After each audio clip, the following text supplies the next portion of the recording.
13th, construction and creativity is the synthesis of what I think are important aspects of when it comes to thinking about linguistic creativity from a cognitive and in particular from a construction grammar point of view.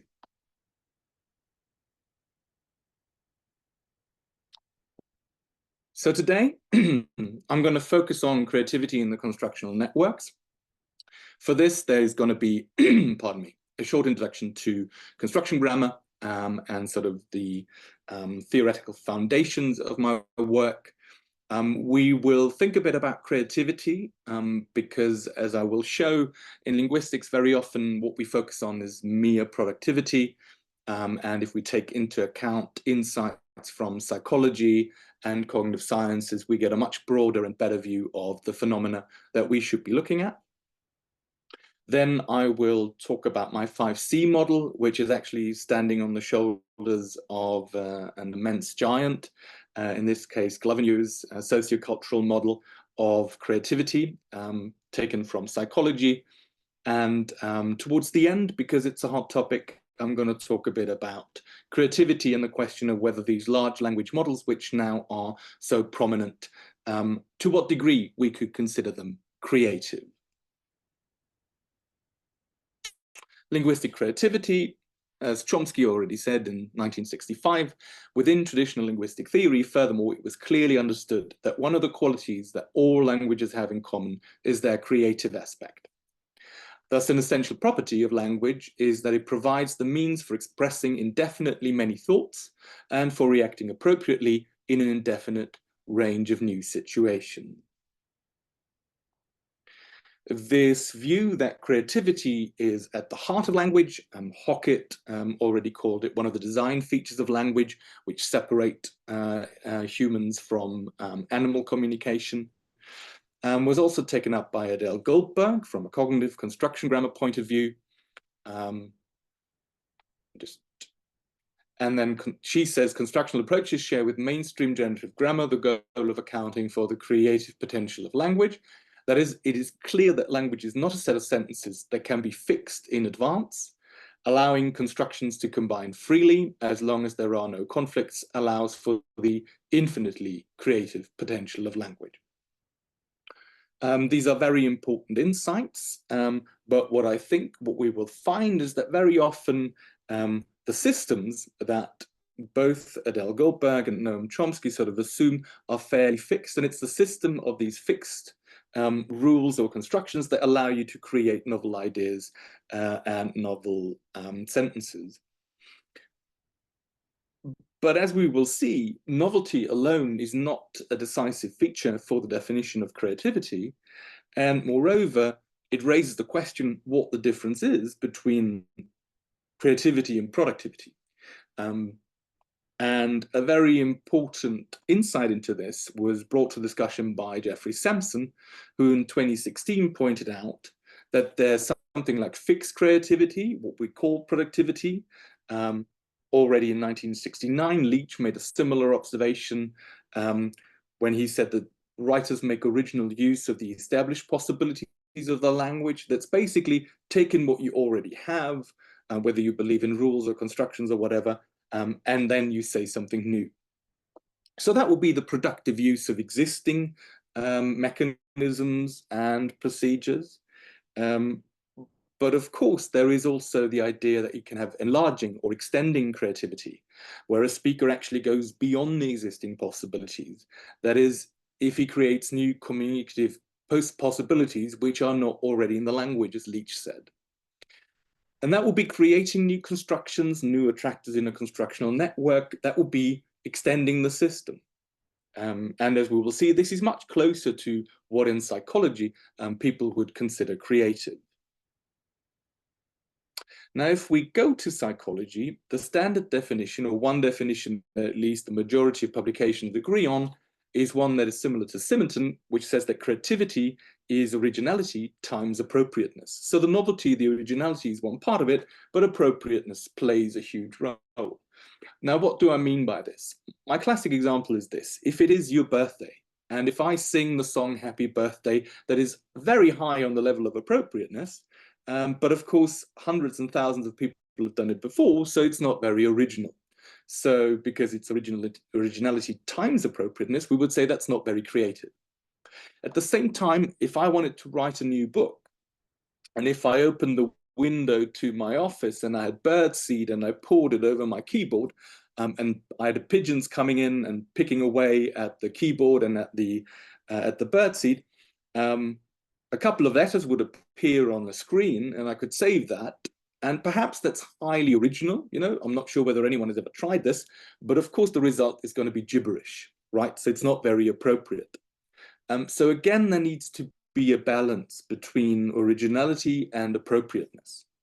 Now, fortunately, and this is why in the top right corner, I've got the Volkswagen Stiftung. They were kind enough to only very recently endow me and my colleague from psychology, Marco Steinhauser, who also works at my university, with a grant in which we can explore the neurocognitive study of constructional creativity. And what we're going to basing our research on is, of course, construction grammar, but also the insights from psychology into the cognitive, the neurocognitive processes of creative behavior. And as it turns out, there is the so-called default mode network, which my colleague would be much better placed to explain you. But there is a network of neurons which basically is particularly geared toward novel idea generation. In psychological tests, you will often find that this is covered by divergent thinking tasks. Give me as many new ideas of what you can do with the brick, for example. So alternative use tasks are quite frequent. And then you get as many as possible. But in the executive control network then, which is the second big part of neurological systems, this is where ideas are evaluated. And this is where you get the convergence of perhaps the best idea, and where appropriateness, that's at least the way that Marco and I see it, will be located. So originality is part of the default mode network, which allows you to create as many new ideas and many new sentences as possible. And then appropriateness, which is the best in a given context, that would be mediated through the executive control network. And this is where we will sort of focus our research on, using the notions of construction grammar as the basis of language, and we will see how new sentences can be created using the constructional network. Another important part in all of this, and this is going to become prominent again towards the end, when we talk about large language models, which are incredibly successful at producing new constructs. But Gu et al. Have shown that, of course, creativity, human creativity, is going to be closely linked to neuromodulators, to hormones which we produce when we are creative, because, put very simply, it's a very pleasant feeling, and that has to do with the dopamine that you create, the reward that you get as an emotional benefit for being creative. And from an evolutionary point of view, we can see why that's the case. You know, sometimes you come across new situations, you need to find a new way to prepare for a changing climate and changing situations. And for our ancestors, it was important to have an incentive to think about novel ways and novel ideas. So the dopamine reward system is going to play a huge role, also in the appropriateness assessment of novel ideas and novel sentences. So towards the end, we will talk a bit more about this human idea generation, focusing on the creation of new constructs. And I will say that this is where the large language models actually provide a fairly decent model of what humans do. But what they don't have, of course, is this level of appropriateness, not to the same degree that humans have, where there is an emotional hormonal evaluation, right? They can assess whatever they do with respect to the tokens and the data that they had before. Purely based on the data, but we as humans, for us, creativity is more than just the novelty. It's about the emotional reward and the dopamine system that we get as part of this.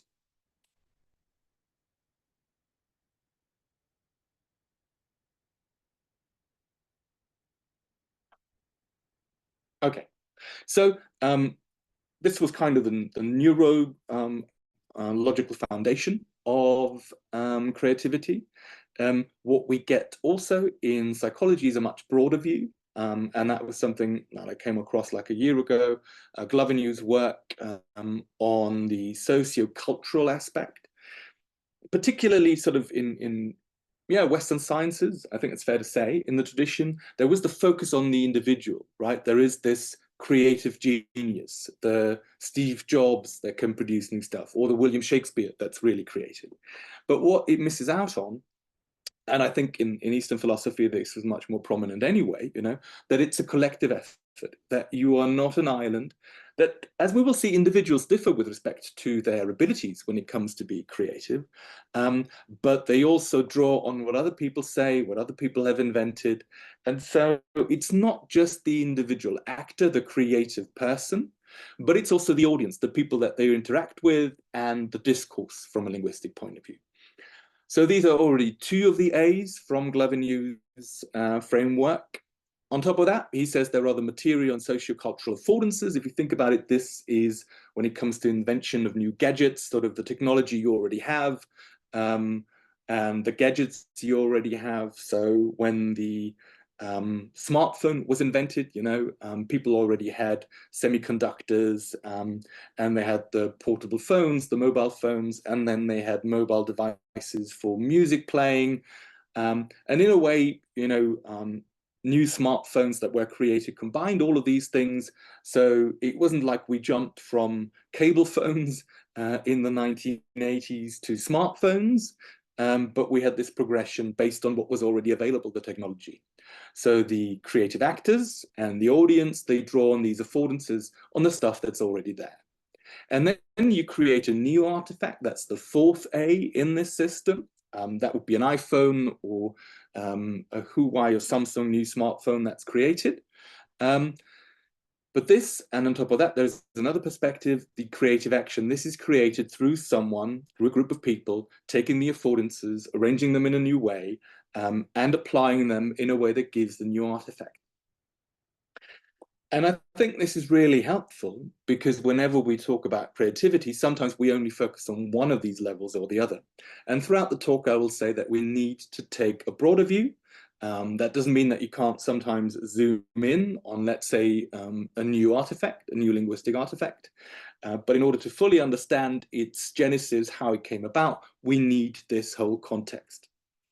And this is why I adapted, and I'm always saying this in the publications, it's not like the 5C model is something that I, because I consider, as if I consider myself a genius that I came up with this, but it builds very strongly on Glavinew's insight.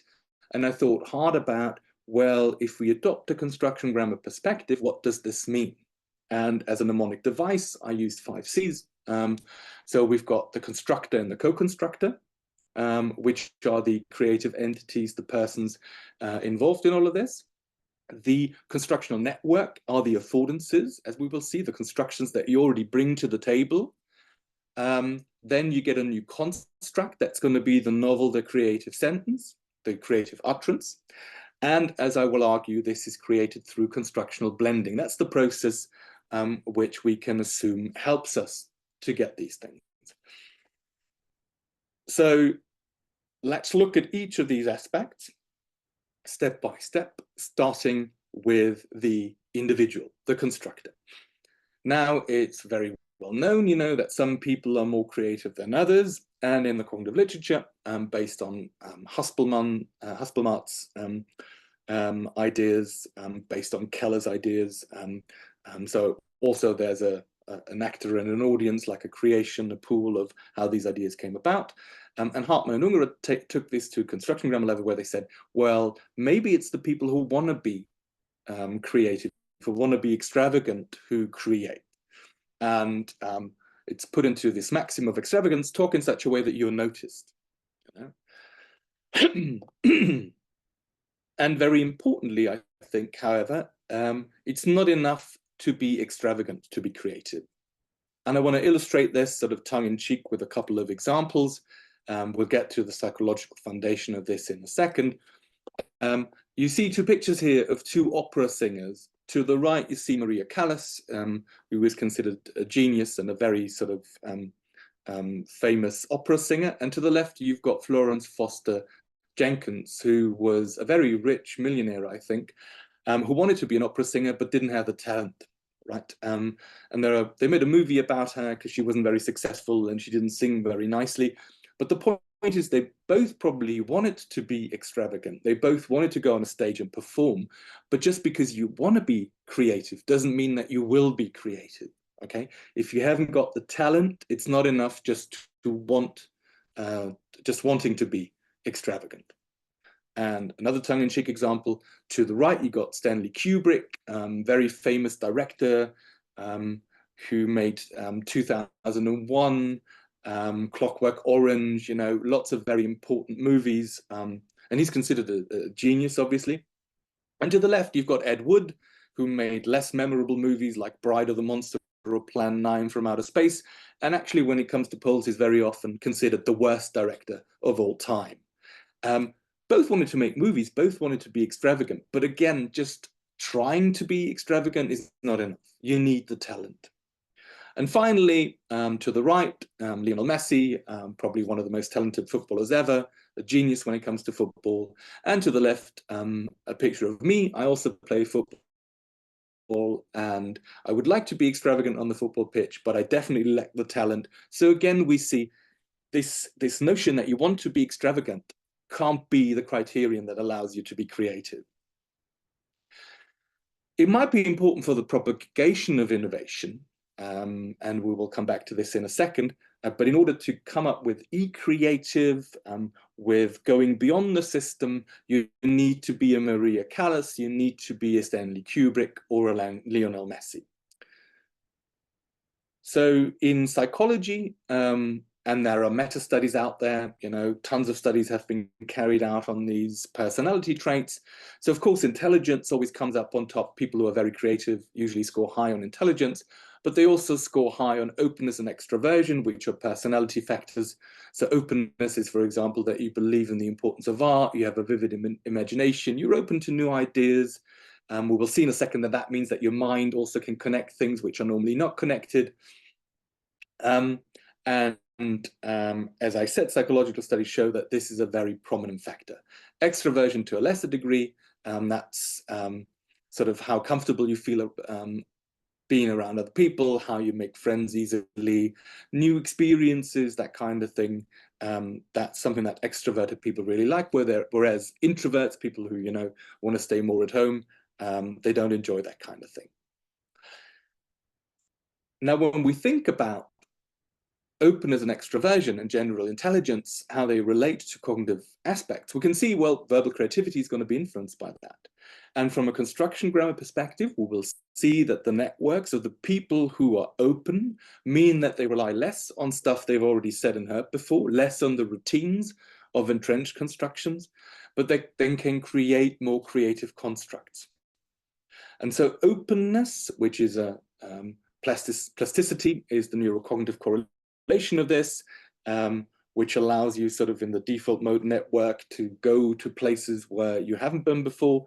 That's going to be the source of creativity. Extroversion, I argue, maybe for fixed creativity, for a pattern that's already there. You know, if you want to be extravagant and this pattern is there, then you can be productive. So the early adopters of a pattern, the people who are F creative, that might be extroversion, and they're trying to be extravagant might play a role. But for e-creativity, it's important that we have this openness. And of course, human creators, as I said, because we'll come back to this, need to be not only productive so that they create something novel, but also emotionally enjoy this. They have the dopamine rush that tells them that their new construct was appropriate. Okay.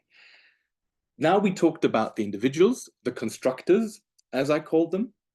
Now let's look at their affordances, what they bring to the table, and from a construction grammar perspective, this is going to be the constructions.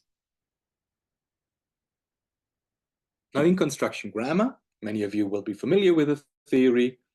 Constructions are arbitrary and conventional pairings of form and meaning. They're entrenched in the long-term memory.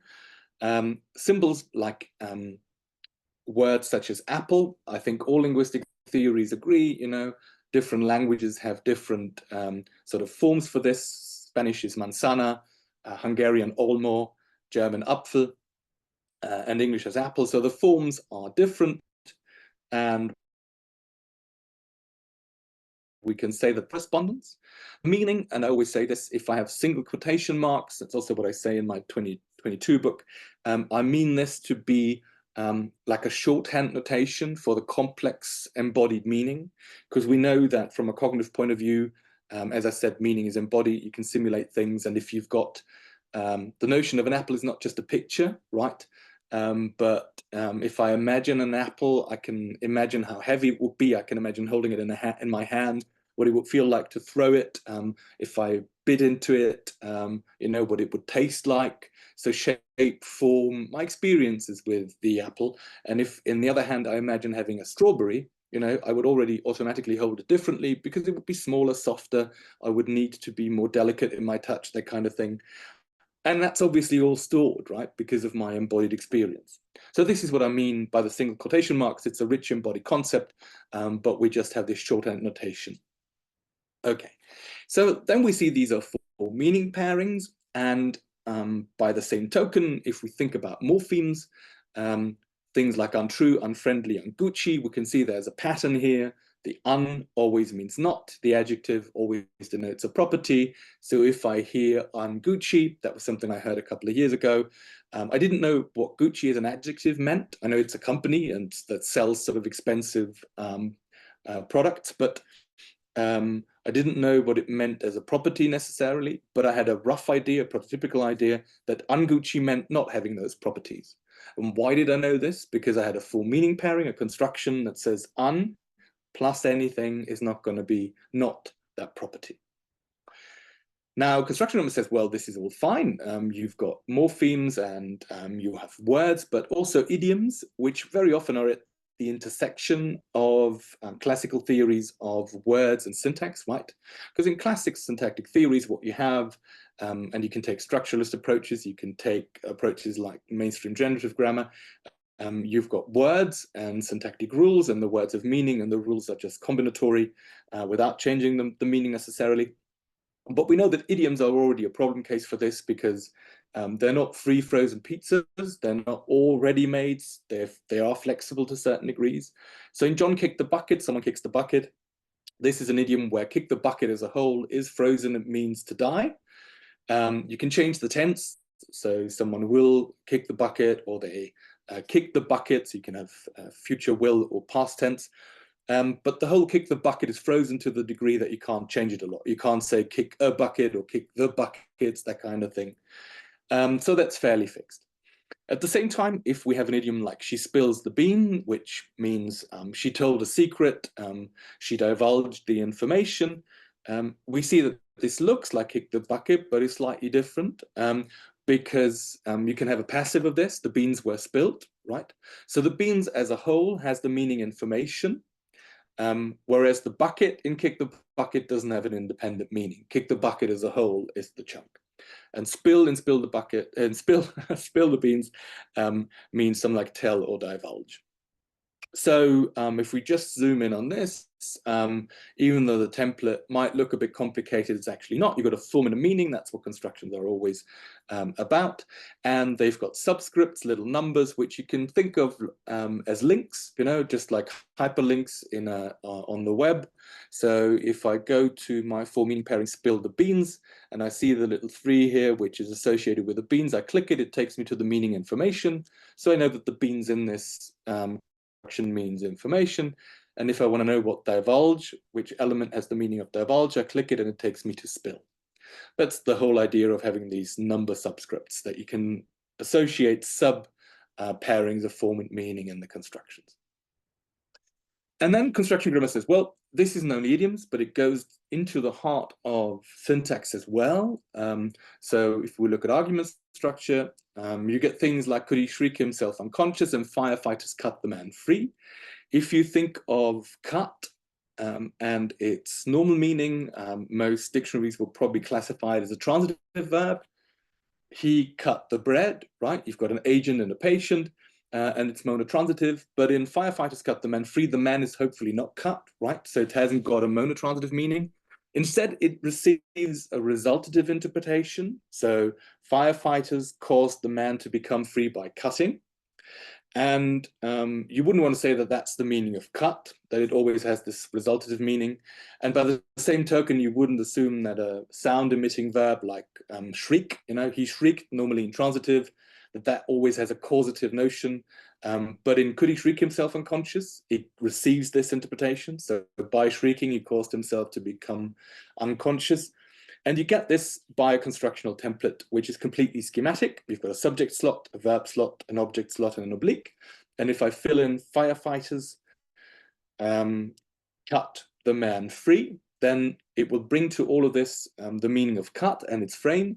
But the construction itself also adds this force dynamic notion of A causes B to become C by Ving. So firefighters cause the man to become free by cutting.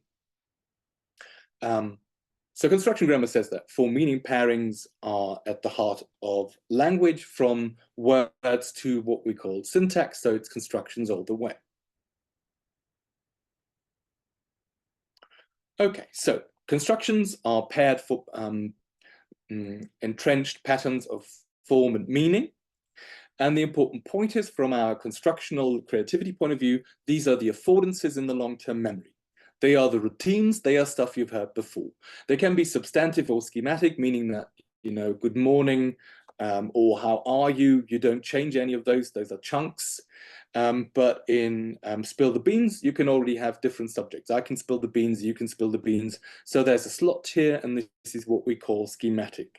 In unfair, untrue, unfriendly, it's unadjective, and the adjective part is a slot. But all of these, the constructions that I've shown you, whether it's the unadjective construction or the kick the bucket construction, they're all stored in the long-term memory. So these are the routines that people can very appropriately use in many situations, but they're not going to be novel. At the same time, and construction grammar sometimes sort of negatively is portrayed as if it's only constructions and everything's stored and people are just parrots, and that's obviously not the case, right? We are aware that people can creatively and productively use language, and they do this by creating constructs. Now, constructs are specific utterances, what I'm doing now, what I'm producing, what Saussure would call parole, what Chomsky would label performance, what you can find in corpora, what we can record. And the basis of this is always going to be the combination of constructions. Now, where is all of this combined and created in the human mind? Well, it must be in the working memory. And they can be routines. As I said, if I say good morning at the start of this talk, then I'm reactivating a long-term memory for meaning pairing, which is not to be changed, it's just a chunk. But if I say, hi guys, so glad to be invited to this talk by Cognitive Semantics. That's not something I might have said before. So I'm combining constructions. We will look in a second that not everything that's combined sort of necessarily is hugely creative. Remember, it's novelty times appropriateness. But the locus where this happens in the mind must be in the working memory. And we will come back to this in a second when we talk about the creative action that enables us to do this. Now, over the past couple of years, a particular focus, and this is going to be very helpful for our discussion of creativity, in construction grammar has been that we don't just look at individual constructions, but that we focus much more on the network of construction. Because we know that constructions are not stored like a bag of words, you don't just put all of the constructions in a bag, but some are going to be synonyms, some are going to be antonyms, some are very closely related in meaning, some more distantly related, and that's going to be reflected in the constructional network. On top of that, we adopt a usage-based approach where input, every piece of performance influences your network again, and it's the specific usage event with rich contextual clues. And on top of that, you've got domain general principles, cognitive mechanisms such as pattern finding, schematization, categorization, and so on. Now, one particularly important aspect, ever since Adele Goldberg's 1995 work on argument structure constructions, are taxonomies, that you get more abstract patterns based on usage. Now, if you look at something like this, this is the ditransitive construction. It's an abstract pattern, subject, verb, object, object. And it means an agent causes a recipient to receive a theme by being. So he gave her a present, he causes her to receive a present by giving, and they WhatsApped her the dates means they caused her to receive the dates by WhatsApping. She threw him the ball, she caused him to receive the ball by throwing.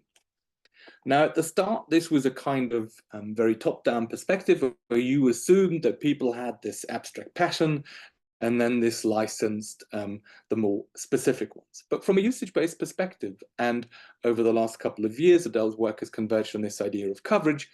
We know that individual tokens of use, so things like they WhatsApped her the dates, she DM'd me her address, I Facebooked him the location or whatever. But these form little clusters, and that you remember them. There is, of course, a decay, forgetting, and that kind of thing, as with all information in the memory. But our memory is actually quite vast, and we do remember a lot of these tokens, maybe some unconsciously, maybe the majority, but we keep track of those. And this is the idea of little coverage exemplar clouds. And the more abstract pattern would only emerge by this, from this cloud sort of in a bottom-up fashion.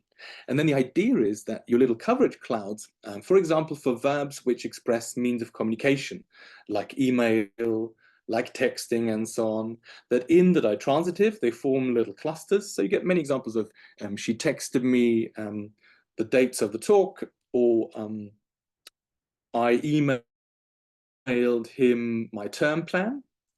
And in all of these, you've got verbs of communication. And if a new mean of communication comes along, maybe Twitter, back then you can say, I twittered him my term plan, right? You can use it because it's similar to the existing coverage.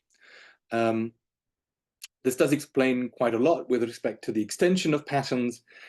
And if you're more interested in that, I would particularly refer to Adele's 2019 book, where she expands on this. But again, this is basically just productivity. It's an existing pattern that you have, and you can then get new instances of this, but coverage is basically a way of explaining fixed creativity, but not necessarily e-creativity, how people go beyond the coverage. Now, interestingly, coverage is also sort of a topic where we can see which links it to artificial intelligence. We've got these large language models now, which are self-supervised, trained on large amounts of data in deep neural network architectures. And the success of these is that they are no longer symbolic. So you didn't tell them certain rules or aspects, no ontology, but they're basically bottom-up procedures that identify patterns in the data. And they do this by not just keeping track of the words, but keeping track of words in context. Vaswani et al. Had this very important paper, attention is all you need. In a way, if you want to, you can say this encodes the very old adage by Firth, that you shall know the meaning of the word by the company it keeps. Taking the example of bank, right? If I want to talk about bank, then one association you might have is that I'm talking about the financial system, the stock market, loans, deposits, and so on. And that would be the meaning of bank in the financial sense. But English also has the meaning of bank as a homonym for the bank of a river. And if I want to talk about the bank of a river, in the context of this, you would talk about maybe ducks or a river or water, flowers that grow along the riverbank, that kind of thing. And these vector space models that are at the heart of these large language models, which encode each word as a very long vector, also encode in these numbers the context, so the other words that surround it. In a way, they keep track of its coverage, right?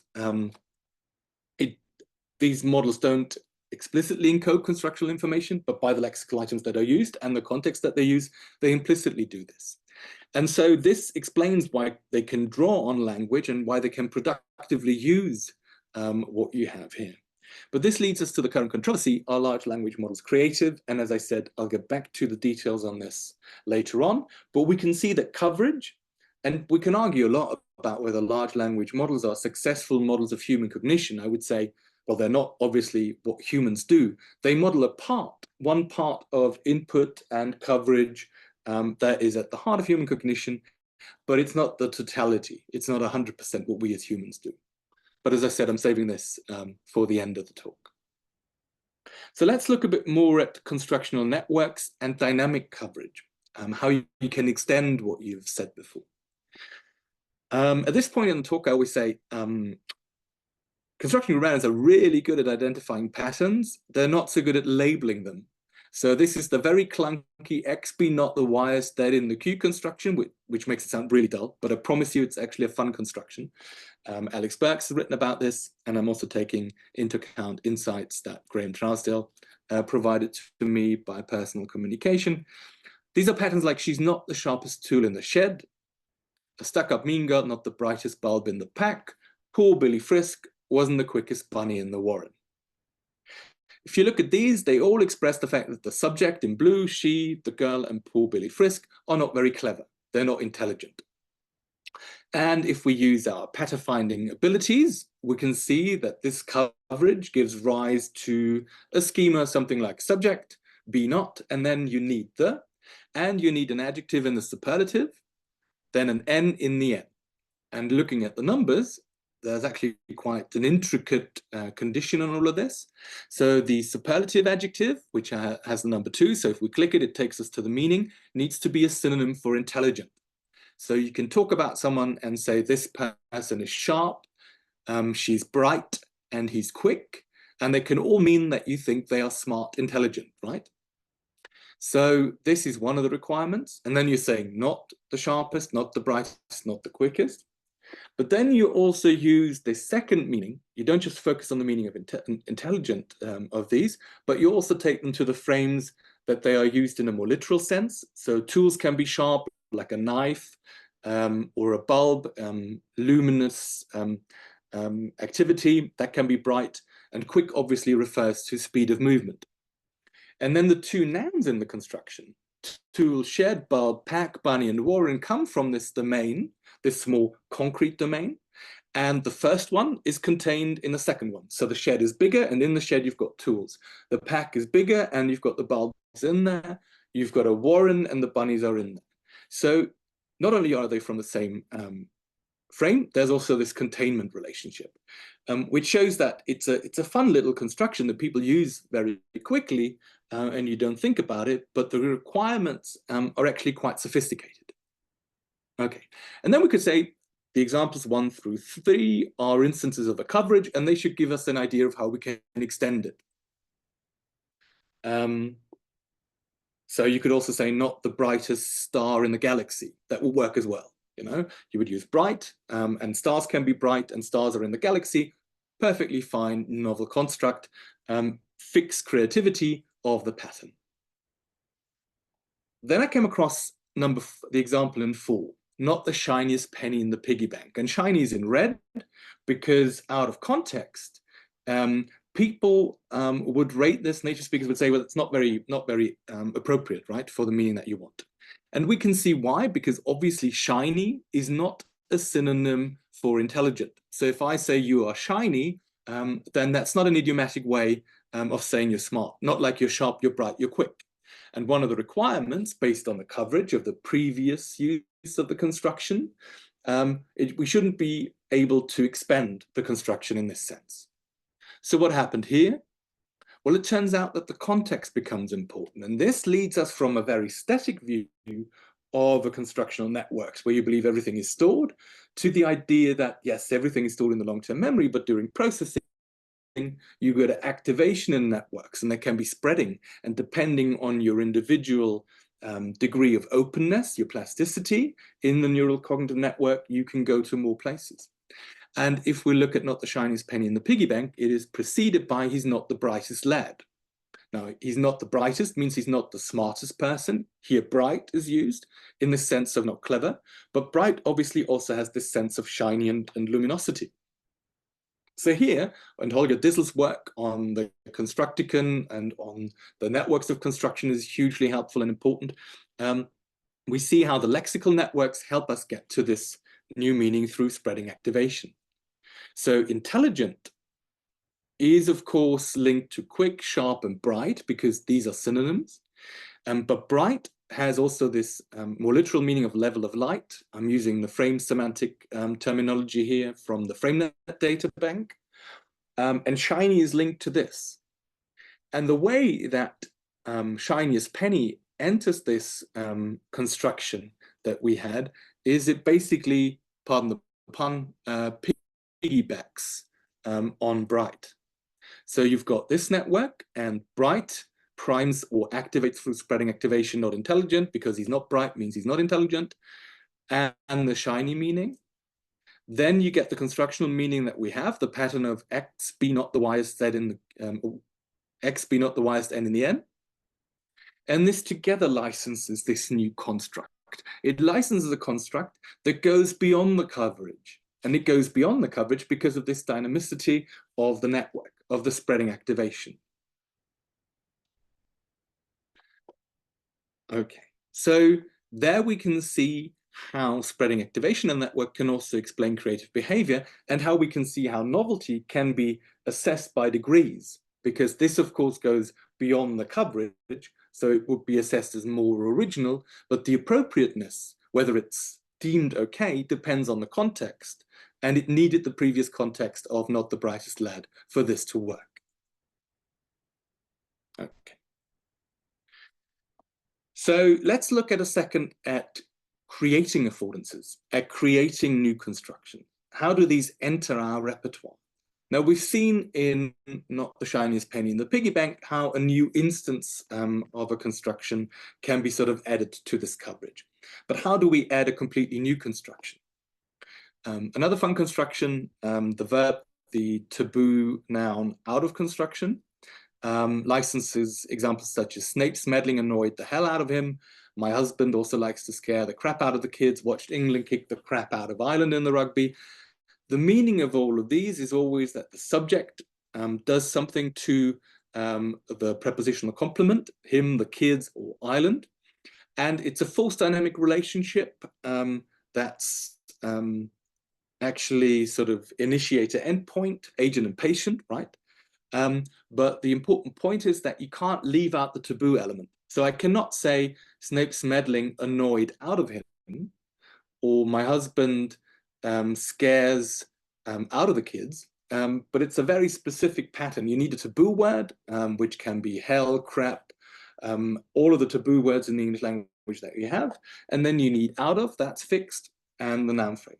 Now, the interesting thing is, of course, if this has the same meaning, in essence, roughly, in terms of being a synonym to the transitive construction, so agent exerts some kind of force onto a patient, and initiator exerts force onto an endpoint, then what's the point of this construction? And in the constructional template, you see that I've marked it as excessively. That's what the taboo word brings to this. It means that it was a particular special annoying, a particular scaring event. So on the scale of these, of annoying and scaring and kicking, it was towards the more extreme end. And on top of that, these are obviously ways where the speaker, using taboo words, expresses their heightened emotion. Now, how did this create a construction come about? It's actually a fairly recent one from the 19th century. And at first, you could see that instances are from exorcism. That's one source that people have said. So you get these removal constructions. I will preach the devil out of thee. And there the devil is not meant as a taboo word yet, but it's meant as an actual person, as an actual entity. And in this belief system, you know, the devil is inside of a person, and by preaching, you get it out, you remove it. So it still has the literal context. On top of this, however, and this is something that Graham Trousdale and I have shown, on top of this construction in the 19th century, you had other constructions in which you've got a verb followed by a noun phrase, the spots and the starch, where this noun phrase no longer has a literal meaning, but it already had the meaning of excessiveness. So she can knock the spots out of these boys, didn't mean that the spots get lost or whatever, but the spots already had the meaning of excessiveness. And they took the starch out of the 12th main, meant that they humiliated them excessively. So the starch is again already used idiomatically. So you can see how this works. You've got the devil, which is sometimes used as a taboo word, outside of this construction. You can see that you've got idiomatic constructions where this post-verbal noun phrase in the out of is already meaning excessiveness.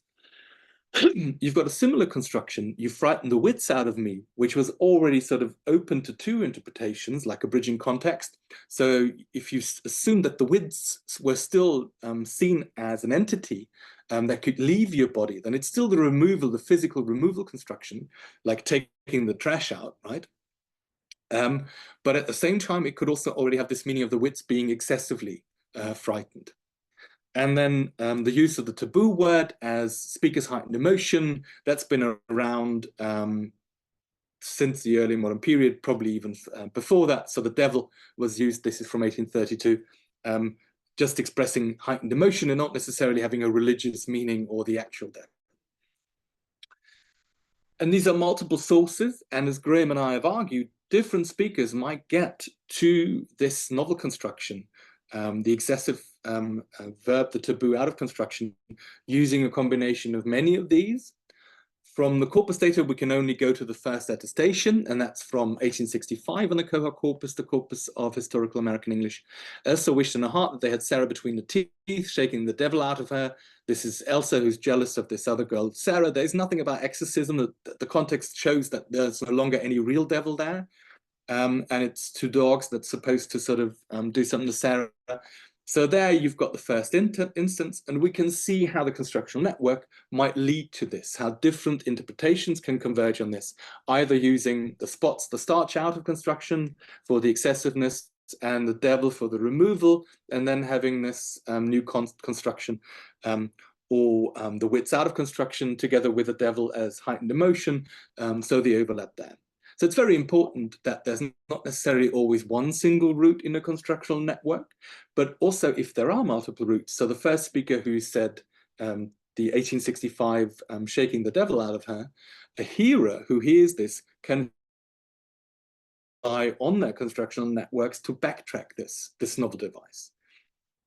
Okay, and then once you've got the construction, how in the network you combine these in a novel way, using, as we will see, constructional blending. Then this is the vector space model of the 19th century data of the taboo element. You see that wit and life are a cluster, devil, daylight, spot, lifeblood, and starch. These are the ones that appear in the 19th century in the post-verbal position. And once it's there, if you want to be extravagant, this is again where I would say sort of extending the network depends on creative people who can create the new construction. But if you are extravagant, if you are an early adopter, then you can use this pattern that someone else has created, and then you can use it in an F creative fashion. And this F creative fashion is new instances. So by the 20th century, we got light, daylight, life, soul, spot, wit, fit in one part of the vector space model. Devil, deuce, and hell obviously are used in the construction. Gut, poop, spit, and so on, bodily fluids, that's another one. That's the cluster analysis identifies an important one. And you can see how it extends. So again, coverage is going to be important because things like devil and deuce show you that you can use hell, and things like gut and poop mean that you can use spit, other bodily fluids. That's the coverage, that's the fixed creativity. But the e-creativity bit relies on more than just coverage. And we see this with Dickens, because that's an odd kind of taboo word, right? The example is actually, what's the matter with him, said Harry to Doc, beats the Dickens out of me. And for this, you need to know that, particularly in British English, the Dickens is used as a taboo avoidance term. So someone would use it in a context where people expect a taboo word like hell or devil, and the Dickens is sort of a way out of there. But that's obviously not necessarily to start with just the coverage, but it's an external factor that forces someone to do something a bit more e-creative in this construction.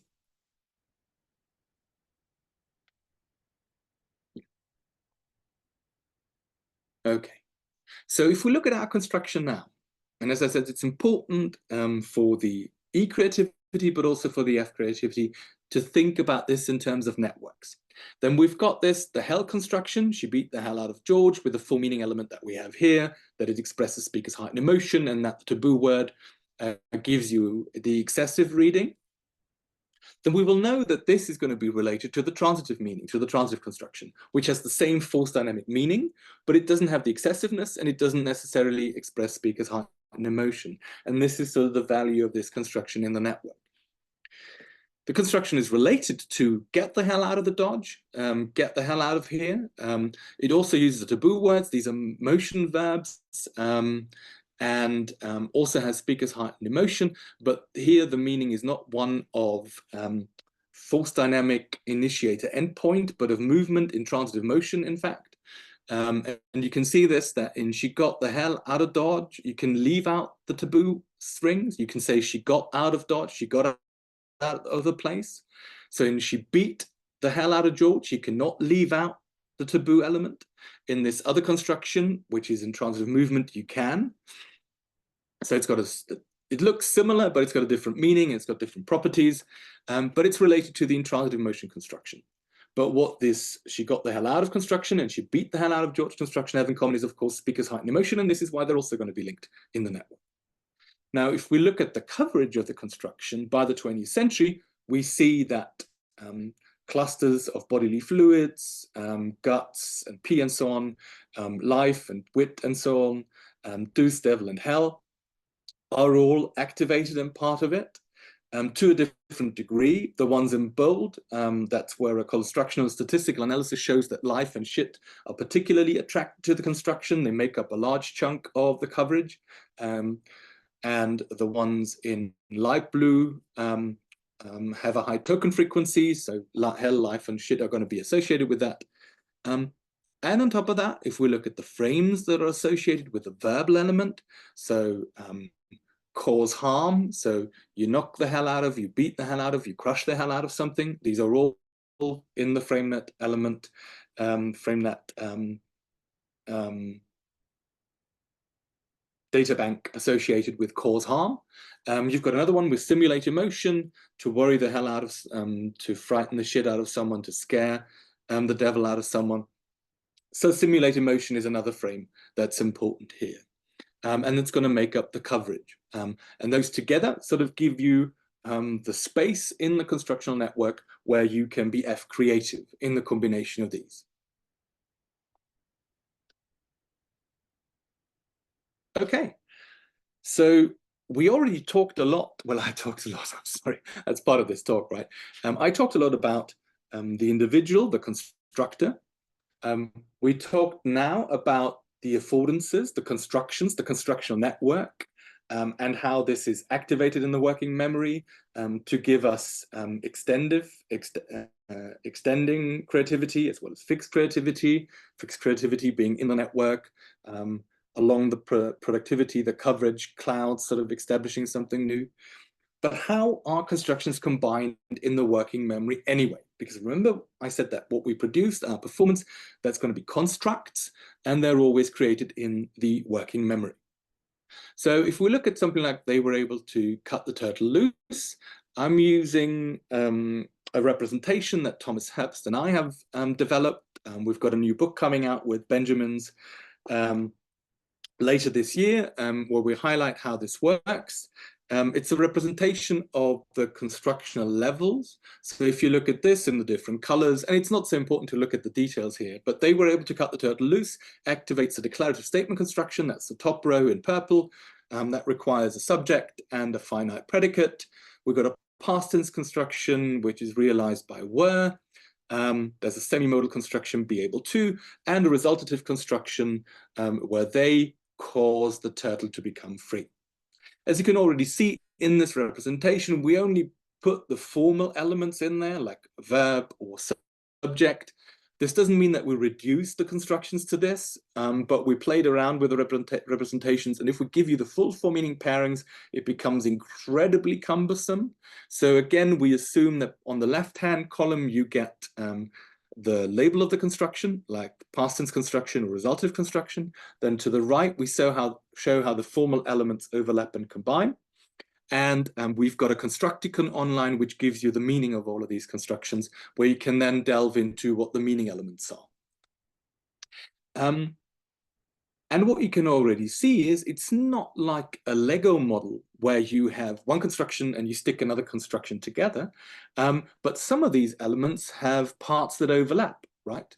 So if we go to the declarative statement construction, it's got the requirement that there's a finite verb. But in the same element, we've got were as the past tense, which is obviously going to satisfy this. And it's part of the be able to construction. This is where the be comes from.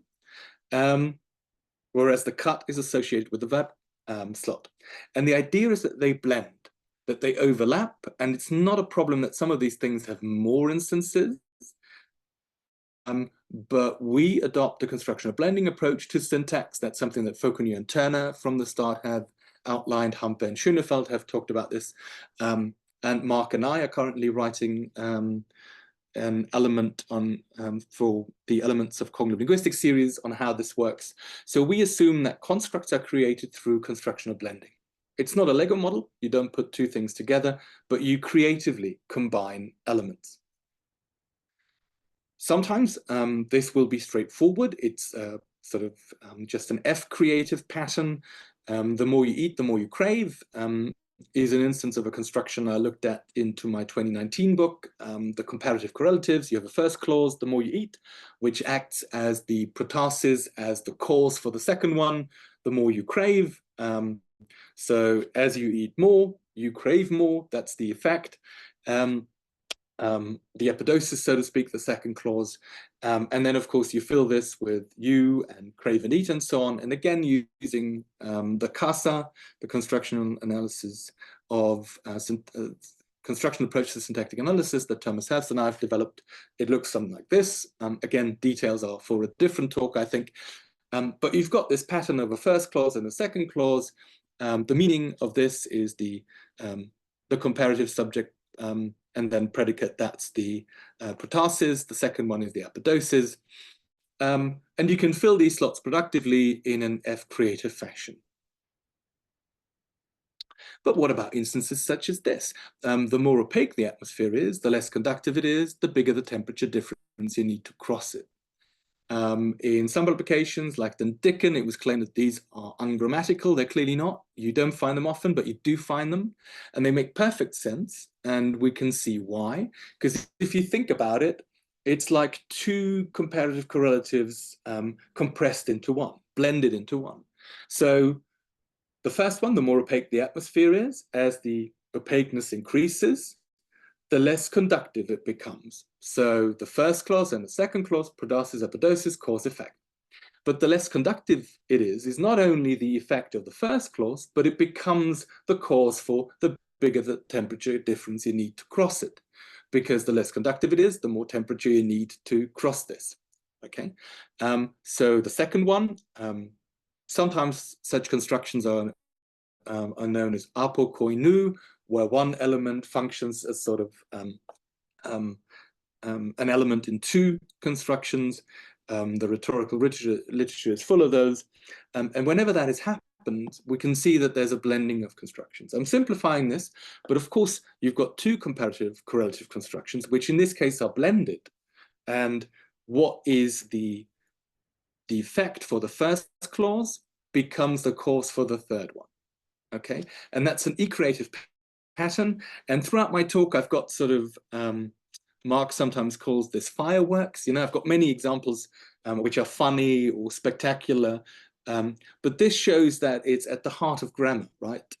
This isn't necessarily a particular witty or funny construct, but a very useful one, because you could have produced this with two separate comparative correlative constructions. You could have said the more opaque that atmosphere is, the less conductive it is. The less conductive it is, the bigger the temperature difference you need to cross it. That would be perfectly fine. But by blending them in an iconic fashion, you've got this this chain from first cause to result, and the second result being the cause of the third one. This causal chain is compressed in a much better fashion. And you've got emergent meaning, which is always important for blending, right? Now, as I said, this isn't just for those examples. We need blending because it's a process which doesn't just combine, but it has emergent properties and it's selective projection, and we sometimes miss the selective element in some of these.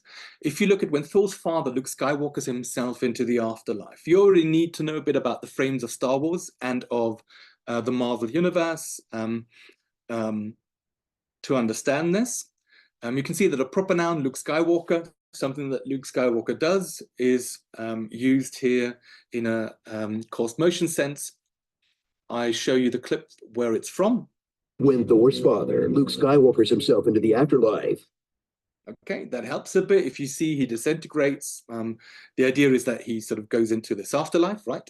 But you've got a proper noun used as a verb in the caused motion construction. The caused motion construction gives you the frame of the event, but what does Luke Skywalker bring to this? Well, as I said, there's lots of things that you could think of about Luke Skywalker, but what is sort of the selective property is this scene here from The Last Jedi.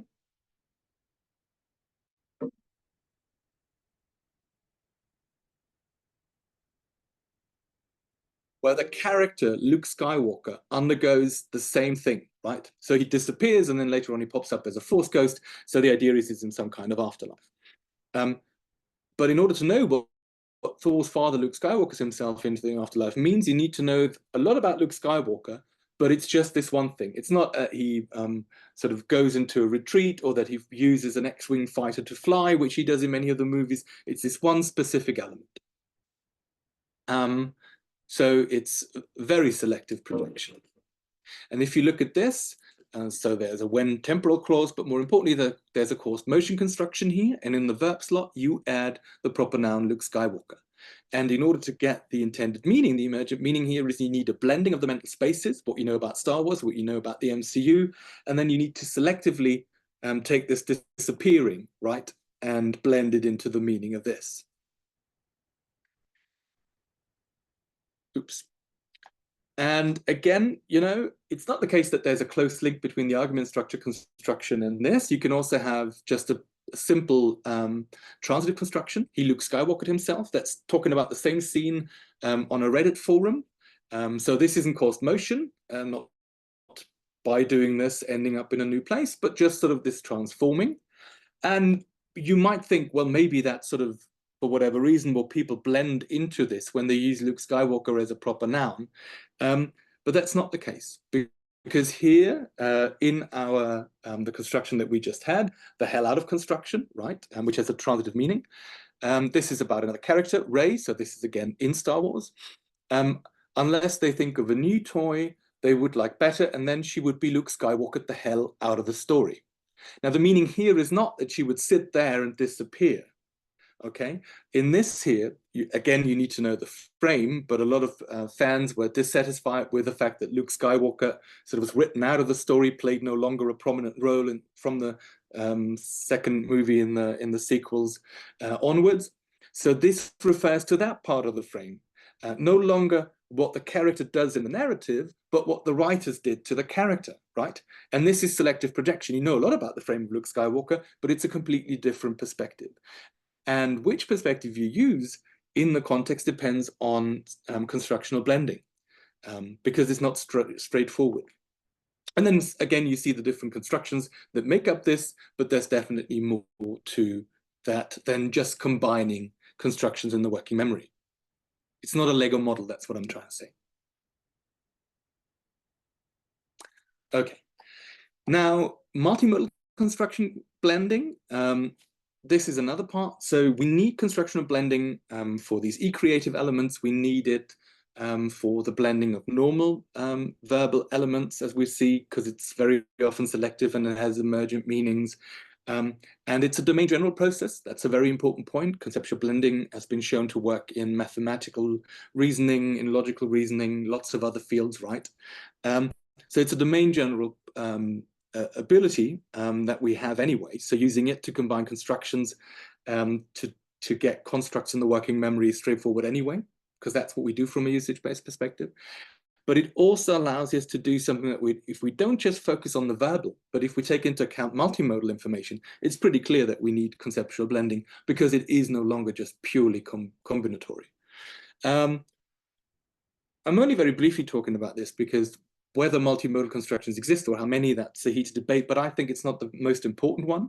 It's important that multimodality exists and that we talk to each other in multimodal constructs, and we have to think about how these are created in the working memory.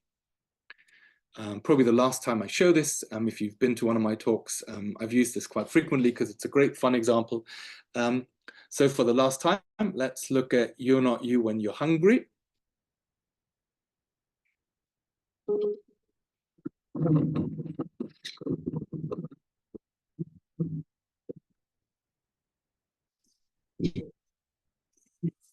弱成这样也敢闯江湖，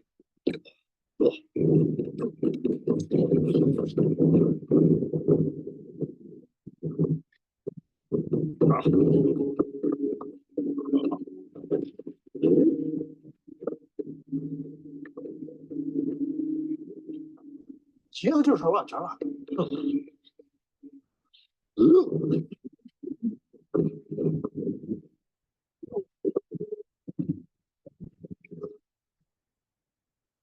别打你的二破拳了，来条 Snickers。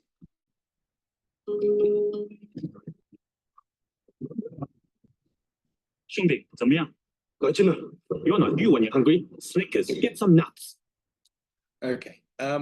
Disclaimer: I'm not sponsored by Snickers. There are lots of other excellent chocolate bars. Chocolate bars are brilliant anyway, if consumed in moderation. But the point is, you've watched this, and I think you immediately got what the whole point of this was. And I think that's quite amazing if you think about it. Okay, if you just look at this scene here, of course, there's this character, very clumsy, played by Rowan Atkins.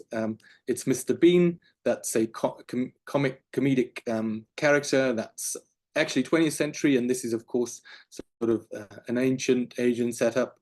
And he's as clumsy, so he's not as proficient as these other samurai. He falls down there. And then the thing is, and I want to get to this. Okay, so here we've got this shot of Mr. Bean and the chocolate bar.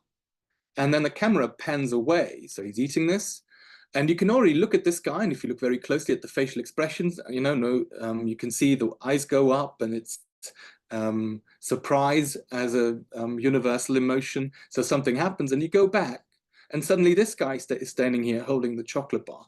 And I would assume if you trained any AI on face recognition, the AI wouldn't be able to tell you that this guy is the same one as that one. Okay, but we as humans, we know this. Even though you've never seen this, I've never seen anyone change completely into a different person. But we blended the two because of the whole narrative. And at the heart of this, you're not you when you're hungry is, of course, again, the constructions, the verbal element. And again, this is a COSE representation of this, but much more goes into this for you to understand this. There is this biological urge when you're hungry. There's also this cultural thing where you say when you're hungry, you don't feel quite like yourself. You're always you, obviously. So you're not you is actually a contradiction in terms if you think about it logically. But we know what we're trying to express by it metaphorically, the feeling that we are not on top of our game, that we normally feel fit, and then we can do lots of things, and if we're hungry, we're not. And you blend in the space of Mr. Bean and the samurais and what chocolate bars do and what you know about ads and the linguistic element, the multimodal aspect of all of this. And this gives you the idea that, well, what the company's trying to tell you that this chocolate bar is brilliant. But beside that, if we just focus on this, you're not you when you're hungry, you eat this chocolate bar and you will feel better. It's a good thing to eat, right? So it's a complex blending, not just of the linguistic, but also of the verbal, not just the verbal, but also of the visual input and the processing of the multimodal. And this works because we've got conceptual blending, and we need it for these fireworks, as I said, and then why don't we use it for the normal combination? So just a final step. Sometimes you have a new construct, right? We said this works either through F creativity, through the coverage, and then you extend it, you add new words to an existing pattern. Or it can be creative, like verb the taboo out of construction. But why does it stick? Well, it's actually a big question. But it's important to see how this can work. So if you look at this.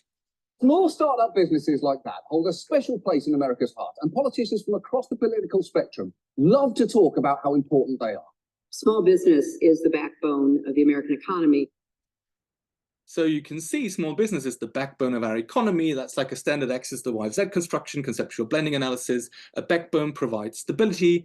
And the other frame is small business and economy. And you selectively project this to say small businesses, like a backbone, provide stability to our economy, right? So stability isn't mentioned, but you infer this, you blend it, straightforward.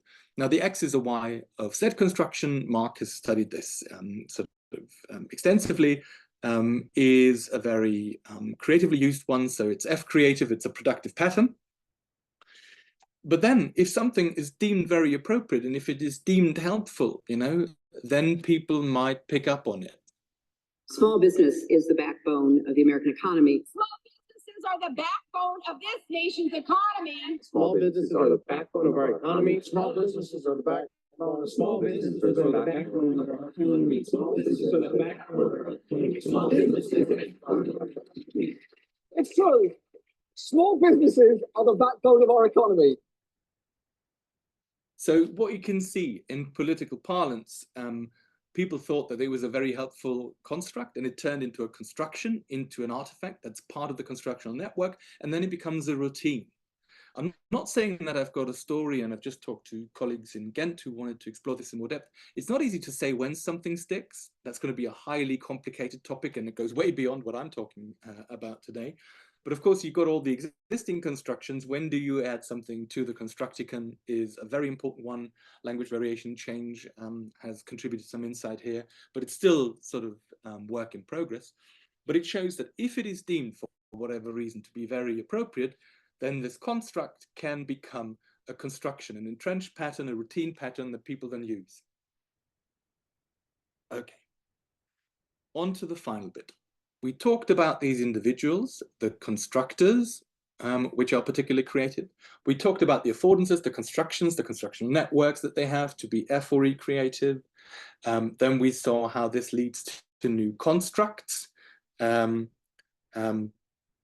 the process that creates these new creative elements. That's the creative blending, that's the action. But as I said at the start, it's also very important to think about this dynamic aspect and not just looking at the individual, but the discourse and the people they're talking to.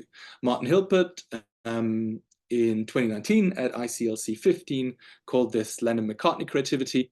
And I like the term, so I'm reusing this. It's about social networks and context. Let's look at this tweet. Actually, he's the dimmest bulb in the basement. This goes back to not the Yest X in the Z. And you can see it uses this construction, but it's a reply to an original tweet. A tweet which says, Ron DeSantis is not the brightest bulb in the chandelier. And you can see not the brightest bulb, that uses our construction, but the reply sort of tops this. And I think we can safely say it's actually better with this context, because a chandelier is at the top of a building, and normally we assume intelligence with the embodied frame of high and low. And if you have the basement is, of course, at the bottom of a building, and then dimmest is obviously also sort of, if you're dim, you're not very smart. That's the antonym. So the dimmest bulb in the basement works as a reply to brightest bulb in the chandelier, and again shows how the network is activated, but this time not by the same person, but by what another person does. And this kind of scaffolding, this to and fro of constructors and co-constructors, is very important. Let's look at this example. What are the beer goggles? What is the Latin term? Beer goggles. Yeah.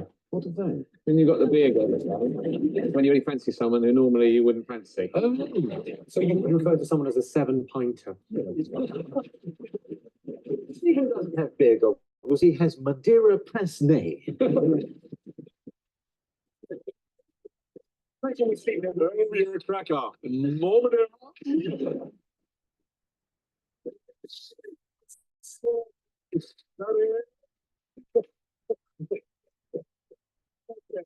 It's very monocle.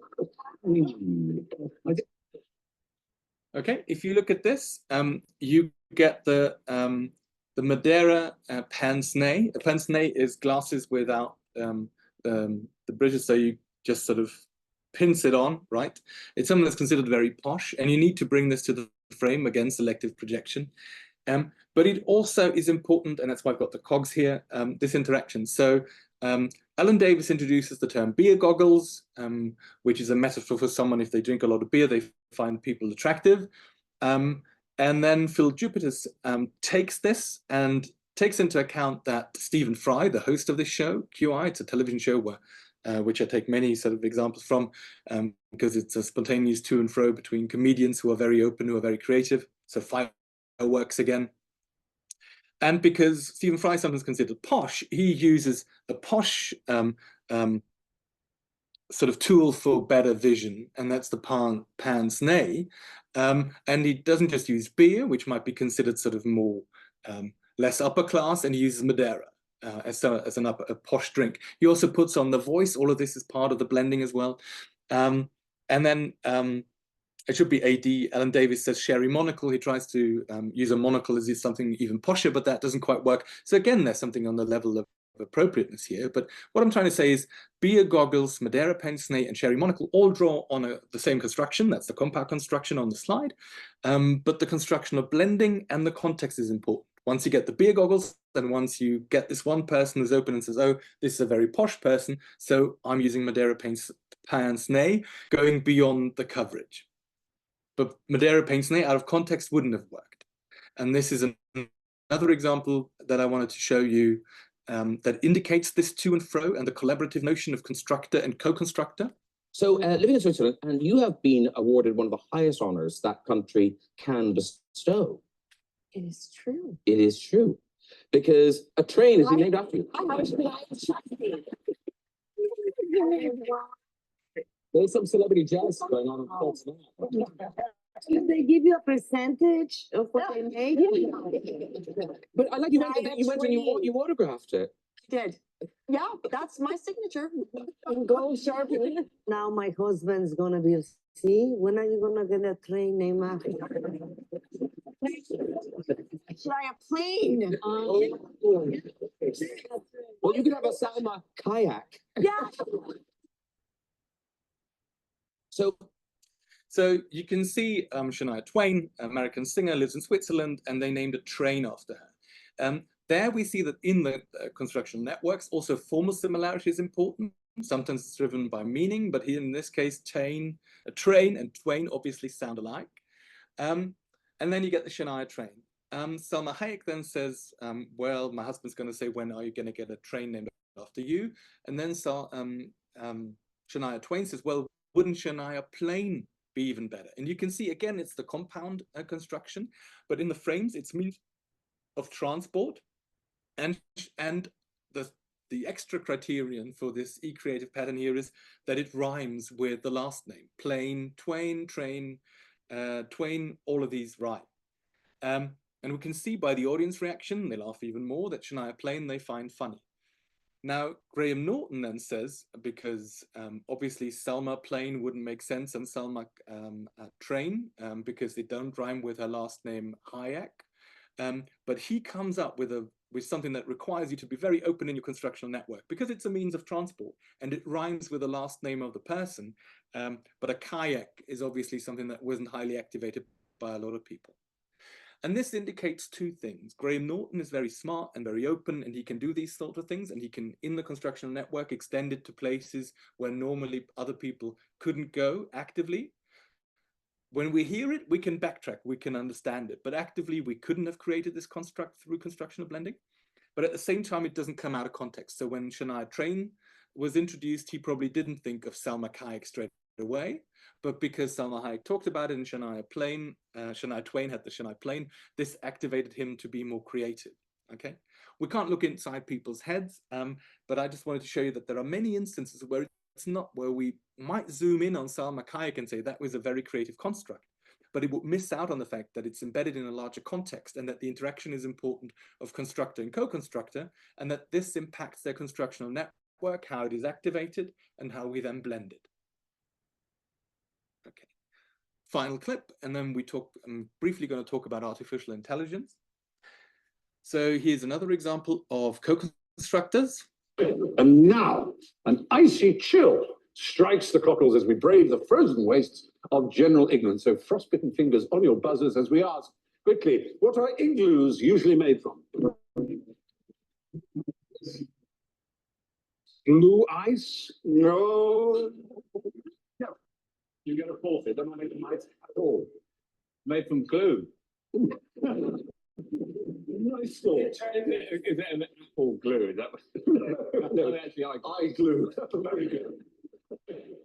So what you see here is they ask questions. In this case, what are igloos usually made from? And that because the episode is called Ice, and for 45 minutes they talk about ice and Iceland and snow and so on. And interestingly, 15 minutes into the show, actually 14 minutes and 3 seconds into the show, they talk about glue. It's phone books and they sort of weave together, but they're not glued together. So the term glue was activated 20 minutes earlier. Okay, so it's not highly active. But of course, igloo and glue, despite the fact that they are spelled differently, formal similarity. So when Stephen Fry says, what are igloos made from? And blue ice turns out to be wrong. And it's Alan Davis and not Sean Locke. He says they're made from glue.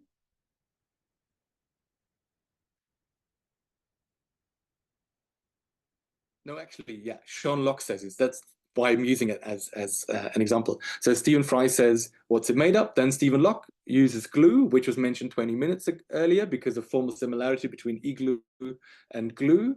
And then Alan Davis says, well, was it apple glue? And then because Apple uses its products with an I in front of it, iPhone, iPad or whatever, is it made by iGlue? Okay. And iGlue is, of course, a very funny way of modeling this on products by Apple. So again, you need Stephen Fry to add something, the igloo, then Sean Locke thinks of glue because it was mentioned earlier and because of formal similarity. And then Ellen Davis can go apple glue, iGlue, and you can see how this worked. But again, it's not enough to just focus on what Ellen Davis says the constructor did, but we need the context to explain how this e-creative construct came about. So as I said, this is sort of an overview of how I envisage creativity, verbal creativity, to work within a construction grammar frame. If you've got another theory, you can use sort of the labels that you use in your terminology, but it's important that we have this creator, the constructor, but he or she, together with co-constructors, comes up with this previous context. They have their linguistic knowledge, which in construction grammar we would assume is a constructional network that's entrenched what you already bring to this, but different parts can be activated and through constructional blending can be put together into a new construct. And coverage in the constructional networks, what was there before, shapes the productivity, or let's say the F creativity. Okay, and for the final 4 or 5 minutes, and then I will be open to questions. Let's just quickly look at artificial intelligence. I'm just using examples. So if you go to JetGPT and ask, do you know what a backronym is? That's something that's going to be relevant for a lot of creativity tests in psychology. So, of course, it knows that a backronym is a type of acronym that is formed by creating a phrase or sentence where each letter corresponds to an existing word. So in an acronym, laser, the words come first, light emitting, and so on, and you then turn it into an acronym. And here it's the other way around. You have an existing word and you turn it into a backronym. So BASIC, sometimes people call it Beginner's All-Purpose Symbolic Instruction Code, or NASA, National Space Association, of course, and they came up with not actually science fiction. It's a playful backronym for the National Aeronautics and Space Administration. So National Aeronautics and Space Administration was turned into the acronym NASA, and then the backronym is sort of backtracking it and coming up with something new. Okay, why is that important? if you have these verbal creativity tests in psychology, very often people will get words like golf or spam or Adidas, and they will say, using this word, can you give us as many strings and sentences made out of the initial letters? So golf, gentlemen only, ladies forbidden. Wiki, what I know is. And then I said, now suggest 10 words that we could use as stimuli in an experiment where we are subjects to form as many backronyms as possible. And ChatGPT again is good with starlight, apple, fire, and so on. And then you could administer this to humans. But more importantly, you could then ask it, well, how creative are you? Provide creative backronyms. And for STAR, it provides shining through all realities, science, technology, astronomy research, strategic timely actions required, space-time astronomical radiance. All of this is based on the coverage. All of these are words which appear in a similar frame, space and astronomy and that kind of thing, space-time. So we can see why, when it comes to coverage or relying on this coverage, ChatGPT and many large language models is going to be successful. And successful to a degree that shining through all the realities, for example, if you Google it, you will not find it. So it can come up with creative constructs, right? The question is, of course, if you think about the 5C model, we can look at the construct of large language models and can say that's clearly creative, but what we say that the constructor is creative. And this, I think, requires a more qualified approach. Okay, so these are just other examples. We can skip this. That was on Twitter a while ago. This is a picture by Descartes, and another AI that sort of expands pictures was asked to expand the portrait, and you get this. Now, Descartes, Renaissance philosopher, obviously didn't have legs like that. But what did the AI do? Well, it was trained on pictures which had that kind of look on someone's face. And if you think about modern social media, it's a lot of fitness influencers that use this pose and that have that look on their face. So it did what it did. It extended this and gave you a picture, which of course is funny because, you know, it combines things that we didn't expect. And the construct is again creative. It's not a picture that was used before, but the comments, I think, are very funny because then someone says, and again, we see the constructor, co-constructor, I think, therefore, I'm not skipping leg day. Remember, Descartes was for I think, therefore I am, cogito ergo sum. So they're putting together the leg thing and the other. And then the second part, cogito ergo meter, because it was cogito ergo sum, and an ergometer is a thing that you can train your legs with. I think that's immensely funny. It's got 335 hearts, lots of people liked it. So you can see how we get at least some clue as to appropriateness.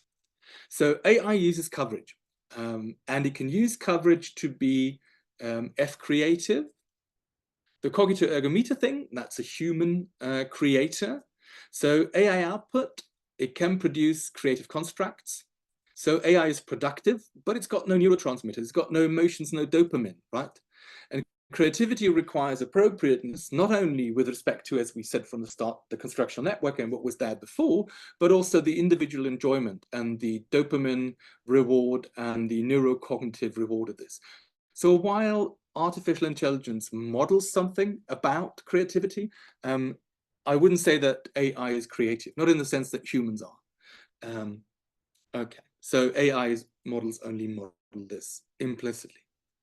So final slide, and then I look forward to your questions. Construction grammar, I think, offers a cognitive framework for creative semiosis, for how meaning is made creatively. The constructional network, its coverage is important for F creativity, but for E creativity in particular, but in essence for all types of creativity, we need to look at the full picture and not just look at the creative construct, but also the constructor, the co-constructors, the constructional blending that was going on in the working memory to create the constructs, and of course the constructional network that is brought to this equation. Construct produced by humans or AI can be F creative, productive, and E creative, but only humans have this emotional assessment of appropriateness, have a dopamine reward system, enjoy being creative. And I do think that is still a very important point. So I would focus on them as creative creators. These are some of my references. There are more that I could direct you. And this is, of course, not the end. It's an ongoing research project, but I thank you very much for your attention, and I look very much forward to your questions. Thank you, Professor Hoffmann, for this creative and informative talk on constructional creativity. Before we move on to the Q&A session, I will briefly summarize your talk.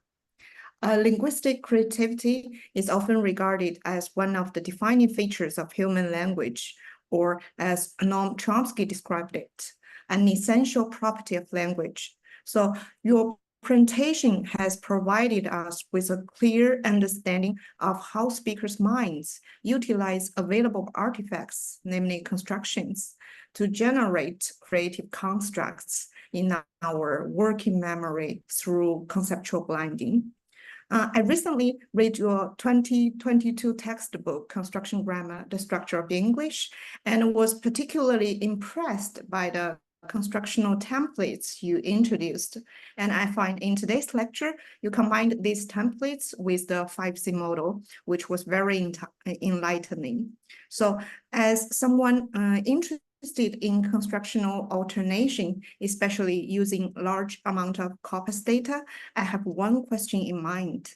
That is, how can we measure the degree of creativity? Do you have any ideas?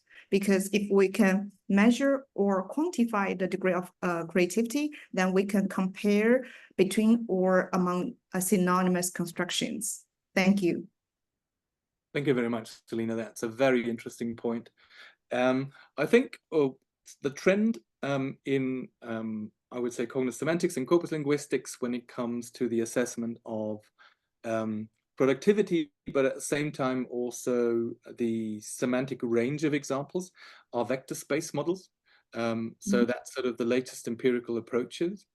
And if we look at, and I mean, first, when we looked at alternations like the ditransitive and the caused motion, Stefan Gries has done a lot on this, or particle alternations, Bert Capelle, turn the lights on, turn on the lights. Florent Perec has studied this as well, the alternations. And what we've seen is, of course, that the coverage is not always identical, but these constructions fill different parts or fulfill different functions sometimes. But if we want to disentangle sort of the semantic aspect of this, I would say that vector space models, looking at the verbs, for example, that fill the slots in the ditransitive or in the caused motion, and then looking at corpus data on which the vector space models are based, you can, of course, plot what's the coverage of this one construction and what's the coverage of the other. And the more data you have, the more fine-grained this is going to be. And I think these vector space models allow for a very advanced way of looking at the constructional semantics of these alternations. While at the same time, and that's a little caveat, I guess you will also be familiar with Hans-Jörg Schmid's work on his entrenchment and conventionality model. It's a cognitive model. It's a bit critical of construction grammar, but I think all in all, we share many sort of assumptions. And the one thing that Hans-Jörg always rightly points out is the fact that a corpus is, of course, a collection of performance data over many individuals. We don't really have a lot of idiolect corpora. So when we look at statistical distribution of constructions in corpora, we're looking at, he would say conventionalization, I would say, well, let's just say entrenchment across individuals, but it's not individual idiolects. So, of course, taking corpus data as kind of indirect input, we can say that it gives us a heuristic for what the input of a native speaker should be. But we can never be 100% sure that it's going to be identical to that. The exact input that a person gets will slightly differ. Still, I think, as I said, corpus-based approaches, combining this with vector space models, gives us a very good idea of the coverage of the constructions. And this will then help us to assess novel instances to the degree that they are close to a cluster. Or if you think about not the shiniest penny in the piggy bank, if people are extending it, then at least we're able to say how much further away is it? Because if we take into account, pardon me, also the homonymy of elements, that something like sharp can mean intelligent. So it's going to co-occur with many words that mean clever, smart person, and so on. But it can also obviously mean the property of a tool, that it's acute, that you can cut things with it, then it's going to collocate with axes and scissors and knives and so on. So that the extension across these, if we get a novel instance, then we can also use this as a yardstick to say, how novel is it? Because at the end of the day, I think it's fair to say that language, whatever language you speak, all the constructions are going to be connected in one way or another, right? Because it's not separate. But of course, some things are going to be very closely connected, like the coverage of an individual construction. And then if you've got alternating constructions, these are going to be related as well, and they're going to be intertwined. But some things might be further away. And the vector space models at least give us one way of assessing how much further away is it in the vector space. If I do, of course, these vectors, many of these words have got like a vector of 1,000 values, and then you need some kind of reduction mechanism, like cluster analysis or whatever, to break it down to 2 dimensions. But at least then you could do Euclidean distances, and you can say, or vector dot products is something that I've seen people do, to say how much further away is this from the coverage. Thank you for your answering this question. This is very interesting. I will take the vector space model into consideration as you suggested, and I will also keep you posted. Thank you. Looking very much forward to findings. Okay, and now we have 2 questions. One from Gao Zerong. Can you see in the chat? Yes. That's considering multimodal blending, how do we analyze and quantify data in various forms, such as camera moving, as you mentioned, change of light emoji? Yes, I mean, that is very, very challenging. If we look at the simple, you know, if we're in normal conversation without electronic devices, but nowadays, you know, we communicate very often, like today, through electronic devices, then of course you would assume that you've only got your eyes as your camera, right? And you're observing another scene. And we know from cognitive linguistics that you can adopt another perspective that will take into account the information that they give, which means the gestures that they use to deliberately, not always consciously, but deliberately, they're part of the communication where you emphasize something. But there are, of course, also subconscious gestures which might give of something that the other person doesn't want to tell. You know, if you say something and you notice in their face, their facial expressions that they're not happy or that they're sort of thinking about something, this is something that we take into account. We blend all of this into the communicative situation. And this is already very complicated if you think about it, what we factor in. And then if we think about multimodal communication using modern media, it is interesting to see, and media studies have got something on this, and you obviously also need to take into account, well, the media studies on camera perspectives and so on, how the camera perspective changes the point of view, and how the point of view might be sort of from an observer's point of view, or if you are a participant point of view, and we know that the deictic shifts can be there. There's some work in cognitive poetics on this for literary texts. There is some work that Mark Turner and other people have done on blended viewpoints that use sort of electronic communication through media that has to be taken into account. But of course, it's a very, very important question. And I think the point is, while I can't give you like a standard procedure for the methodology of how to do this, I urge you to take into account these things, to take a broad view, and to think about how we as humans can blend all of these, and that we then get systematically more to, well, what pieces of information are important? How do they change our perspective, and how do they change how we blend elements? I hope that at least roughly answered a very complicated question that again will probably be the topic for a separate talk. Thank you. That's very thank you. And now we have 2 questions from Dr. Meng Qingnan. So slot productivity, does that refer to semantic coherence of an element in a certain slot, the density in a semantic vector space? Yeah, slot productivity is F creativity. You're perfectly right. Semantic vector space models give us a good idea of the coverage here.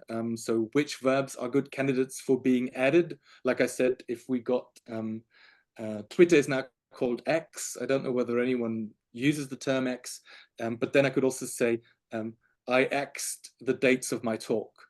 In written writing, it would probably be better because the X would be in capital X, and people would know that I'm referring to the platform. But I can do this, you know, I can.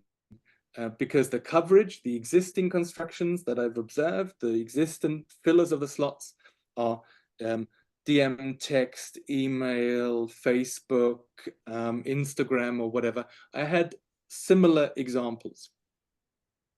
And there's an additional question here. Apart from that, understand constructs are created through constructional blending.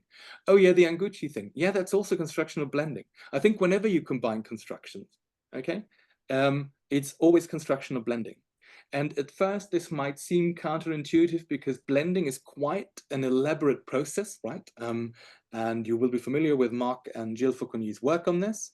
But the point that they make is you need blending for so many cognitive operations where you combine things that why do you assume in language that the combining of linguistic material, and again, Marc and I talk about this in way more detail in the upcoming linguistic element, linguistic combination, whether it's NN compounds, whether it's blend, whether it's filling the slot of a constructional template like unadjective, it always involves selective prediction.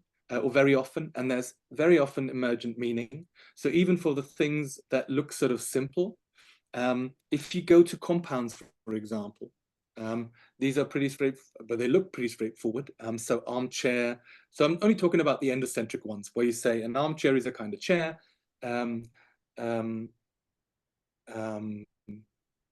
tabletop is a kind of top, just looking for compounds now in the centric ones. Steamboat is a kind of boat.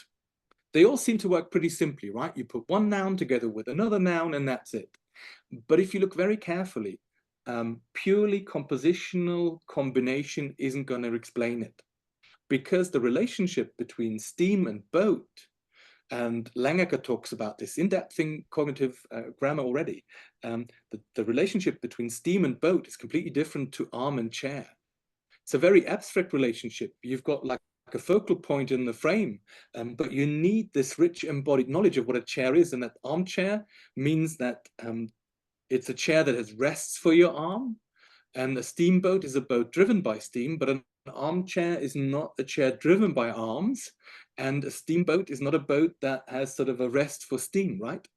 So they look simple because we can process them so quickly, but even to get to the precise meaning of a compound, and this has been a controversy and a line of research for a very long time, already for something as simple as NN compounds, the combination of two nouns, you need constructional blending to get to the one emergent meaning that you want the compound to express. Because it's frame-based and you will be able to get it, but it's not straightforward, it's not compositional, and that's why once we take this into account and we take this to the fullest limit, and this is what Marc and I will try to do in this creative constructional grammar element, is to show that you need constructional blending for any combination, even for the ones that look like simple combinations. Thank you so much for your detailed explanation. That's very useful. And now we have another question from Xiong Xingzhi. Oh, yes. Also an interdisciplinary perspective, how do you, the findings from linguistic construction creativity contrast with those from psychological approaches to creativity? Yes. My colleague and I are now sort of more in touch with people from psychological departments who focus on verbal creativity, but not from a construction grammar perspective. We've just been to a couple of conferences, and I think construction grammar adds a new perspective to this, a new way of looking at these things, because most psychologists so far from the work that we've seen, they've got this lexical notion still, like very traditional models of language, that there is the lexicon and these things can be combined creatively. But the idea of constructions and construction grammar hasn't made its headway into the psychological creativity research as much. But of course, when you think about it, the constructional elements allow us now to zoom in on a construction, to think about its coverage, and to think about how people extend this. So it's not like, I mean, psychology has done some great work on divergent thinking, and as I said, with respect to the neurocognitive foundation of all of this, but I think the constructional perspective adds new layers, it focuses on new phenomena, and it will hopefully help us also sort of build on previous psychological research, but enrich psychological research by this notion of constructional templates. Thank you. Yes, I agree that in your 5C model expands the scope of the 5A, original 5A framework of creativity. And that's very useful and adaptable to linguistic studies. Thank you so much, Professor Hoffmann. So, Professor Thomas Lee, do you have any comments or questions in the end? Yeah, even though I think it's already a very long lecture, I may ask another question. Someone may argue that your model is not uniquely applicable to the constructions, and it is not non-exclusively to the construction. It might be applied to the whole language. How do you argue? Yes. Well, as I said, my model takes this constructional perspective, and in construction grammar, we would assume that knowledge of a language requires you to know constructions. But as I said from the start, I don't want to be seen, because sometimes when you come up with a new model, you make it seem as if I want to be a genius who's got a new model and I want to sell this model. This rests heavily and is indebted to Glaviniu's work in sociocultural psychology. And he, of course, has a model that doesn't just look at creativity in language, but creativity in general as a psychological phenomenon. So he would deal with cultural innovations like the printing press. He could deal with things like smartphones, or with inventions like money as an abstract concept, right? So this is a much broader model. But thinking about language and creative language use in unimodal as well as multimodal contexts, I think adapting these perspectives and thinking about, well, what do we know about language from a construction grammar perspective? What do we think is stored? What do we think is created? What his approach helped me to do was to think much more clearly and to bring together pieces of research like Holger Diesel's work on the constructional network, because I also think when the topic was first introduced in construction grammar, people were really looking at, well, is this a creative construction or not? And it zoomed in on one thing, and it completely ignored the context of the network, of spreading activation, of different individuals, of the creation in context. And I think that the Glaviniu model helped me to think about all of these things and put it into a construction grammar perspective. And as I said, I mean, I think construction grammar is a highly successful theory of language, but it's not the only theory of language out there. And if you've got another theory of language, then I'm pretty sure you're going to be interested in the phenomena that I was. And I always think, I'm trying to look at as many examples as possible, because if you've got a different theory of language, you can look at those and you explain them using your theory. But on top of that, I also think what this shows is that it's not enough to just look at the linguistic element, go like, that's creative. You need the Glaviniu perspective of individuals in interaction, not just individual geniuses, but people in interaction, in discourse, how this is shaped sort of step by step procedurally, how what they have as knowledge of language, however your theory thinks this is the case, how this is activated, because you need to separate what you already know from what you do with it, and how you get from what you have to the novel construct by whatever mental process you think is at work. So that would be my answer, my perspective. That's very convincing. Yeah, thanks. Yes, very amazing.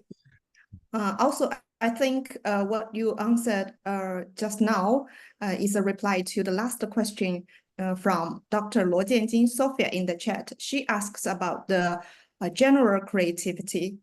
Thank you for answering this question. And so let's call it a day. Thank you, Professor Hoffmann, for your wonderful talk. Thank you so much for the invitation and for having me. Thank you. I will Thank write you to so you much. later about the recording of your talk. Excellent. Mhm. Thomas, Selena, thank you so much. Thank you to everyone at Cognitive Semantics and for everyone. Thank you. Thank you. Take care. Thank everyone. you. Bye. Bye. Thank you for that.